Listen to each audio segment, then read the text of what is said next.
Hi friends, ಎಲ್ಲರೂ ಹೇಗಿದ್ದೀರಾ? Friends, ಇವತ್ತು ನನ್ನ ಮಗನಿಗೆ ಏನಾದರೂ ಸ್ನ್ಯಾಕ್ಸ್ ಮಾಡಿಕೊಡು ಅಂದ್ಬಿಟ್ಟು ಸಾಬುದಾನಿ ಅಕ್ಕಿಯನ್ನು ತೊಗೊಂಡು ಬಂದು ಕೊಟ್ಟ. ಸೊ ಇದರಿಂದ ಏನು ಮಾಡಲಿ ಅಂತ ಯೋಚನೆ ಮಾಡುವಾಗ ಒಂದು ಹೊಸ ರೆಸಿಪಿ ನೆನಪು ಬಂತು. ಸೊ ಹಳೆಯ ರೆಸಿಪಿನೇ ಇರ್ಬೋದು, ಆದರೆ ಸ್ವಲ್ಪ ಡಿಫ್ರೆಂಟಾಗಿ ಮಾಡ್ತಾಯಿದ್ದೀನಿ ಅಷ್ಟೇ. ಸೊ ನಾನು ಮೊದಲಿಗೆ ಇಲ್ಲಿ ಸಾಬುದಾನಿ ಅಕ್ಕಿಯನ್ನು ಚೆನ್ನಾಗಿ ವಾಶ್ ಮಾಡ್ಕೊಂಡಿದ್ದೀನಿ. ಒಂದು 2-3 ಸತಿ ಚೆನ್ನಾಗಿ ವಾಶ್ ಮಾಡಿಕೊಂಡು ನಂತರ ಇದನ್ನು ನೆನೆಸಿಟ್ಕೋಬೇಕು. ಇದಕ್ಕೆ ನಾನಿಲ್ಲಿ ಒಂದು ಮುಷ್ಟಿ ಆಗೋಷ್ಟು ಹೆಸರು ಬೇಳೆಯನ್ನು ಸೇರಿಸ್ಕೊಂಡು ಒಂದು 4-5 ತಾಸುವರೆಗೂ ಇದನ್ನು ರೆಸ್ಟ್ ಮಾಡೋಕ್ಕೆ ಬಿಡ್ತಾ ಇದ್ದೀನಿ.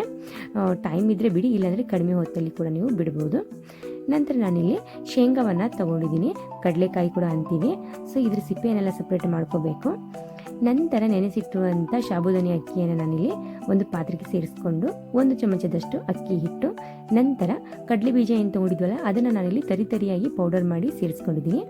ನಂತರ ಕೊತ್ತಂಬರಿ ಸೊಪ್ಪು, ಹಸಿಮೆಣಸಿನಕಾಯಿ, ಕರಿಬೇವಿನ ಸೊಪ್ಪು, ನಂತರ ಶುಂಠಿ ಮತ್ತು ಕಾಳು ಮೆಣಸಿನ ಪೌಡರು, ನಂತರ ರುಚಿಗೆ ತಕ್ಕಷ್ಟು ಉಪ್ಪನ್ನು ಇಲ್ಲಿ ಸೇರಿಸ್ಕೊಂಡಿದ್ದೀನಿ.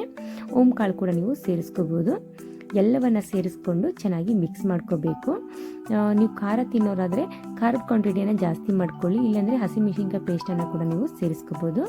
ನಾನಿಲ್ಲಿ 2 ಮೀಡಿಯಮ್ ಸೈಜ್ದು ಆಲೂಗಡ್ಡೆಯನ್ನು ಕುಕ್ ಮಾಡಿ ಮೊದಲೇ ಇಟ್ಟಿದ್ದೆ, ಅದನ್ನು ಕೂಡ ಇಲ್ಲಿ ಮ್ಯಾಶ್ ಮಾಡಿ ಸೇರಿಸ್ಕೊಂಡಿದ್ದೀನಿ. ಆಲೂಗಡ್ಡೆ ಹಾಕೋದ್ರಿಂದ ತುಂಬ ಚೆನ್ನಾಗಿ ಫ್ಲೇವರ್ ಬರುತ್ತೆ ಈ ರೆಸಿಪಿಯಲ್ಲಿ, ಹಾಗಾಗಿ ಆಲೂಗಡ್ಡೆಯನ್ನು ಮಿಸ್ ಮಾಡಲೇಬೇಡಿ. ನಂತರ ನೀವು ಪಕೋಡ ರೀತಿಯಲ್ಲಿ ಕೂಡ ಮಾಡ್ಕೋಬೋದು, ಇಲ್ಲಪ್ಪ ಅಂದರೆ ಈ ರೀತಿ ವಡೆ ರೀತಿಯಲ್ಲಿ ಕೂಡ ಮಾಡ್ಕೋಬೋದು. ಈ ರೀತಿ ನೀವು ಸ್ವಲ್ಪ ಹಿಟ್ಟನ್ನು ತಗೊಂಡು ಚೆನ್ನಾಗಿ ರೌಂಡ್ ಶೇಪಲ್ಲಿ ಮಾಡಿ ಈ ವಡೆ ಎಲ್ಲ ಮಾಡ್ತೀವಲ್ಲ ಅದೇ ರೀತಿ ಕೂಡ ನೀವು ಮಾಡ್ಕೋಬೋದು. ನೋಡೋಕ್ಕೆ ಒಂಥರ ಶೇಪ್ ಚೆನ್ನಾಗಿ ಅನಿಸುತ್ತೆ, ಹಾಗಾಗಿ ನಾನಿಲ್ಲಿ ಎಲ್ಲ ವಡೆ ರೀತಿಯಲ್ಲಿ ಮಾಡ್ಕೋತಾ ಇದ್ದೀನಿ. ಚೆನ್ನಾಗಿ ನಾವು ಇದನ್ನು ಡೀಪ್ ಫ್ರೈನ ಮಾಡ್ಕೋಬೇಕು. ಅಗಲವಾಗಿರುವಂಥ ಒಂದು ಪ್ಯಾನನ್ನು ನಾನಿಲ್ಲಿ ತಗೊಂಡು ಎಣ್ಣೆಯನ್ನು ಬಿಸಿ ಮಾಡೋಕ್ಕಿಟ್ಟಿದ್ದೆ. ಈಗ ಒಂದೊಂದಾಗಿ ಪ್ಯಾನಲ್ಲಿ ವಡೆಯನ್ನು ಬಿಡ್ತಾ ಇದ್ದೀನಿ, ಸಾಬುದಾನಿ ಅಕ್ಕಿ ವಡೆ. ಸೊ ಈ ವಿಡಿಯೋ ನೀವು ಏನಾದರೂ ಫಸ್ಟ್ ಟೈಮ್ ನೋಡ್ತಾ ಇದ್ದರೆ ಪ್ಲೀಸ್ ನಮ್ಮ ಚಾನಲ್ಗೆ ಸಪೋರ್ಟ್ ಮಾಡಿ, ಹಾಗೆ ನಮ್ಮ ಚಾನಲ್ನ ಸಬ್ಸ್ಕ್ರೈಬ್ ಮಾಡ್ಕೋದನ್ನು ಮರಿಬೇಡಿ ಫ್ರೆಂಡ್ಸ್. ಪಕ್ಕದಲ್ಲಿರುವಂಥ ಬೆಲ್ಲೈಕನನ್ನು ಆಲ್ ಅಂತ ಪ್ರೆಸ್ ಮಾಡಿ, ನಾನು ಮಾಡ್ತಾ ಇರುವಂಥ ಪ್ರತಿಯೊಂದು ವಿಡಿಯೋ ಫಸ್ಟ್ ನಿಮಗೆ ನೋಟಿಫಿಕೇಷನ್ ಆಗಿ ಬರುತ್ತೆ. ಇದನ್ನು ನೀವು ಉಪವಾಸ ಇದ್ದಾಗ ಕೂಡ ತಿನ್ಕೋಬೋದು. ಉಪವಾಸ ಇದ್ದಾಗ ಕೂಡ ಈ ರೆಸಿಪಿಯನ್ನು ಜಾಸ್ತಿ ಮಾಡ್ತಾರೆ ಮಹಾರಾಷ್ಟ್ರ ಕಡೆ ಎಲ್ಲ, ಹಾಗಾಗಿ ನಾನಿವತ್ತು ನಿಮಗೆ ಮಾಡಿ ತೋರಿಸಿದ್ದು. ಗ್ಯಾಸನ್ನು ಲೋ ಫ್ಲೇಮಲ್ಲಿ ಇಟ್ಬಿಟ್ಟು ಚೆನ್ನಾಗಿ ಇದು ಫ್ರೈ ಆಗೋವರೆಗೂ ಫ್ರೈ ಮಾಡ್ಕೋಬೇಕು. ಮೇಲ್ಗಡೆ ಪೂರ್ತಿ ಕಲರ್ ಚೇಂಜ್ ಆದ ನಂತರನೇ ನಾವು ಒಂದೊಂದಾಗಿ ಇದನ್ನು ಪ್ಲೇಟ್ಗೆ ಸರ್ವನ್ನ ಮಾಡ್ಕೋಬೇಕು ಫ್ರೆಂಡ್ಸ್. ಮೇಲ್ಗಡೆ ತುಂಬಾ ಕ್ರಿಸ್ಪಿಯಾಗಿ, ಒಳಗಡೆ ತುಂಬಾ ಸಾಫ್ಟಾಗಿರುತ್ತೆ. ಹಾಗೆ ಉಪವಾಸ ಇದ್ದಾಗಂತೂ ಇದನ್ನು ಮಹಾರಾಷ್ಟ್ರ ಕಡೆ ಎಲ್ಲ ತುಂಬಾ ಮನೆಯಲ್ಲಿ ಮಾಡ್ತಾ ಇರ್ತಾರೆ.